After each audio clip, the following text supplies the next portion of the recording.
రాష్ట్ర ప్రభుత్వ ఉద్యోగుల సమస్యల పరిష్కారానికి తక్షణ చర్యలు తీసుకోవాలని ఏపీజేసీ అమరావతి రాష్ట్ర కమిటీ నేతలు ముఖ్యమంత్రి దృష్టికి తీసుకెళ్లారు. బుధవారం సచివాలయంలో రాష్ట్ర ప్రధాన కార్యదర్శి సాయి ప్రసాద్ను కలిసి వినతి పత్రం అందజేశారు. ప్రభుత్వానికి ఒక్క పైసా కూడా ఖర్చు లేని 12వ వేతన సంఘం కమిషనర్ నియామకంలో జాప్యం ఎందుకని నేతలు ప్రశ్నించారు. ఎన్నికల ముందు కూటమి నాయకులు ఉద్యోగులకు ఇచ్చిన హామీలను వెంటనే అమలు చేయాలని, మధ్యంతర వృత్తిను తక్షణం ప్రకటించాలని డిమాండ్ చేశారు. గత ప్రభుత్వం వదిలి వెళ్లిన రిటైర్డ్ మరణించిన ఉద్యోగుల బకాయిలు కూడా వెంటనే చెల్లించాలని, పెండింగ్ డీఏలను అప్డేట్ చేయాలని విజ్ఞప్తి చేశారు. అలాగే రిటైర్డ్ ఉద్యోగులు బకాయిలు డబ్బులు అందకోకుండానే మృతి చెందుతున్నారు. అదనపు క్వాంటమ్ ఆఫ్ పెన్షన్ను పునరుద్ధరించాలని, కాంట్రాక్ట్ ఉద్యోగులను రెగ్యులర్ చేయాలని, అవుట్సోర్సింగ్, స్వర్ణ గ్రామ వార్డు సచివాలయ ఉద్యోగులకు సంక్షేమ పథకాలు అందించాలని నేతలు డిమాండ్ చేశారు. ప్రభుత్వం మీద ఉద్యోగులు పెట్టుకున్న నమ్మకాన్ని నిలబెట్టుకోవాలని, లేని పక్షంలో ఉద్యోగుల్లో అసంతృప్తి పెరిగి పరిస్థితి మరింత సంక్లిష్టమవుతుందని హెచ్చరించారు.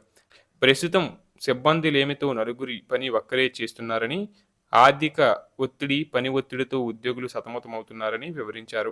అలాగే ఏపీజేసీ అమరావతి రాష్ట్ర committee chairman Bopparaju Venkateswarlu, secretary general Polishetty Damodara Rao ఆధ్వర్యంలో ఇచ్చిన ఈ వినతి పత్రంపై ప్రభుత్వం స్పందించి తక్షణం చర్యలు తీసుకోవాలని ఉద్యోగ సంఘాలు ఆశాభావం వ్యక్తం చేస్తున్నాయి.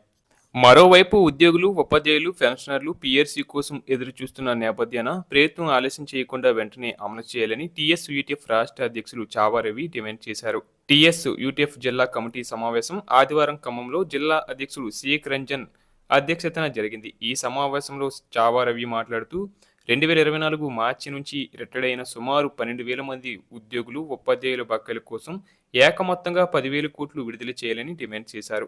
అలాగే జడ్పీఎఫ్, సిపిఎస్, ఉపాధ్యాయుల డిఏ బకాయిలు విడుదల చేయడంతో పాటు 4 డిఏలను ప్రకటించాలని, హెల్త్ కార్డుల ద్వారా నగదు రహిత వైద్యం అందే చర్యలు తీసుకోవాలని కోరారు. ఈ సమస్యల పరిష్కారానికి ఉద్యోగుల జేఏసీ ఆధ్వర్యాన దశలవారీ పోరాటం నిర్వహించనున్నట్లు ఆయన తెలిపారు. రాష్ట్ర ఉపాధ్యక్షురాలు సిహెచ్ దుర్గాభవాని మాట్లాడుతూ ఆర్థిక భారం లేని సమస్యల పరిష్కారం, టేట్ అర్హత మార్కులు తగ్గింపుపైన పట్టింపు లేనట్లు వ్యవహరించడం సరికాదన్నారు. అనంతరం సిపిఎస్ రద్దు, 2003 డిఎస్సి టీచర్లకు పాత పెన్షన్ అమలు, కేజీబీవీ సమగ్ర శిక్ష ఉద్యోగులకు బేసిక్ పే, మోడల్ స్కూళ్లు, గురుకులాల ఉద్యోగులకు హెల్త్ కార్డులు అమలుపై తీర్మానాలు ఆమోదించారు. తొలుత జ్యోతిరావు పూలే చిత్రపటం వద్ద నివాళులర్పించారు. ఈ సమావేశంలో జిల్లా ప్రధాన కార్యదర్శి నాగేశ్వరరావు, ముర్రి వెంకన్న, షేక్ యూసుఫ్ సైదా, రాంబాబు, నర్సయ్య, నాగేశ్వరరావు, వద్దండ నరేష్, రామకృష్ణ, కోటేశ్వరరావు, విజయ్, సుధాకర్ తదితర ముఖ్య నాయకులు పాల్గొన్నారు.